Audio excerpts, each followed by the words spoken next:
What's going on, everyone? Greg Ferris back with Ferris for Fitness, and today obviously I'm going to be showing you guys kind of a shopping video, a grocery shopping video today. I just got back to my university city today, so I hadn't been here for a month. I had to go and get pretty much restock all of my food for the most part. Probably about like 75–80% of my diet is sitting right here. So I thought it'd be a good opportunity to show you guys kind of some of the foods that I eat. Again, I always preach flexible dieting, so the actual sources of foods aren't necessarily as important as, you know, hitting your macros and your micronutrients. So it kind of helps with food preference again. So if you don't like this, you don't have to eat this. I'm really just doing this for some of like the really beginner people who kind of have no clue where to start. I kind of wish I would have had that. You know, I would have saved a few months of just, you know, chicken and brown rice, knowing I could eat a variety of foods. So really just kind of showing you guys some examples of stuff that I'm doing.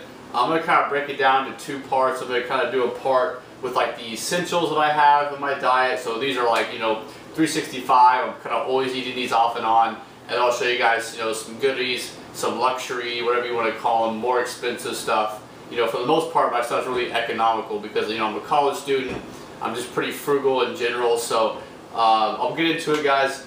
I'll kind of have some order, but again, if you're relatively experienced, you've probably tried some of these foods. You know, it may bounce some ideas off you if you are experienced and maybe just care what I eat. So I'll start with some of the protein stuff, I guess. So the first thing I have is just a ton of tuna. So I think I bought 10 cans of tuna. Again, one of the excuses for people is, you know, eating healthy or having a healthy diet is incredibly, you know, expensive, and fast food's cheap and everything. When you really break it down, a lot of the stuff really isn't that expensive. You just kind of have to buy wisely and whatnot. So my main really sources of protein are going to be tuna, and also you guys probably can't see this, but I also have 5 pounds of boneless skinless chicken breast. So again, that's $1.99 a pound, and these are like 40 cents a can. So you're talking about really cheap sources of protein there. And then also I just have a few eggs. And I also just usually get some liquid egg whites, so I usually do like a mixture where I'll do, you know, 4 egg whites with 2 whole eggs, you know, an omelet, stuff like that, or steak and eggs, so I can get, you know, a little bit higher protein, a little bit of fat, but not a ton. So those are like my main sources of protein. And then of course whey. I also try to do some red meat from time to time, but it is kind of pricey. So I'll move into the fruit, I guess. So I'll move into some fruit, just, you know, regular old bananas, nothing to say there. Also got some cuties. Then for some frozen stuff, frozen blueberries and frozen strawberries. Again, you can buy them fresh if you like. I usually do like throw those with yogurt or throw those with smoothies or stuff. So having them frozen takes you know, shelf life a little bit longer for them. So I like it like that. So that pretty much takes care of the fruit. I'll move on to the dairy, I guess. So I'll move on to the dairy. We got Kraft fat-free cheddar cheese. I discovered this during my contest prep, and it was just so awesome. So I still use it today. I also use like mozzarella cheese sometimes. My fat's a little bit higher, but I still use this a lot. To me, it doesn't taste too much, you know, inferior to regular cheese. But again, nothing wrong with regular cheese. Then I just have some skim milk here, half a gallon. And I also get vanilla unsweetened almond milk.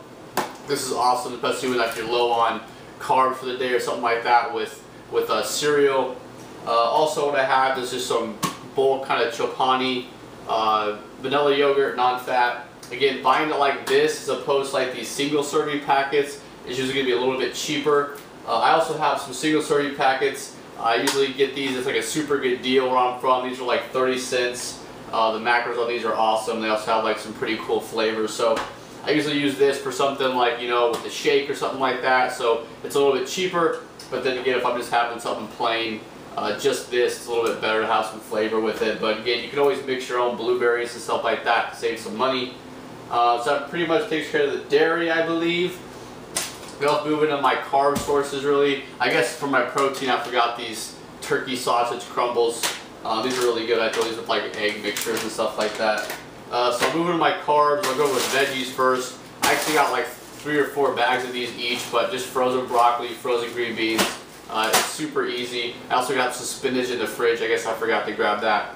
I got some spinach and then just some like I'm not too much of a foodie, but I like to, you know, cook a little bit, so I'll get some red pepper, green pepper, jalapeno, onion, you know, stuff like that. So other main, you know, heavy carb sources for me, I got some jasmine rice. I've been hearing this is actually like a little bit better than just regular white rice. I literally have like 10 pounds of white rice in my cupboard, so I'm set with rice. But again, rice is super cheap if you're looking for a cheap carb. I also have several cans of black beans. I love beans. Again, I can throw beans with anything. So, you know, chili beans, black beans. Again, super cheap. Those are like 40 cents a can. You know, got solid macros. And then lastly, kind of my grain source through all this. I don't eat a lot of grains. Besides, I can eat oatmeal and sometimes bread, but not a lot. It's got some pocket thins, but I usually have some kind of grain, you know, whether it's a tortilla or something like that. It just kind of mixes up. These are kind of like pitas, so I could probably get pretty creative with those.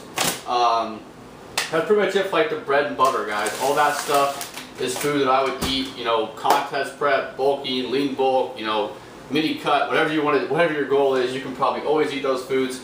Most of these foods are pretty dang cheap too, so again, this is what majority of my diet really looks like. Again, a lot of people have the misconception that flexible dieting is a whole bunch of Pop-Tarts and Oreos and cookies all the time, but it's not. It's mostly this stuff, and now I'm going to show you guys some new stuff that I'm bringing in, some of the goodies, if you will, too. So I'll show you a little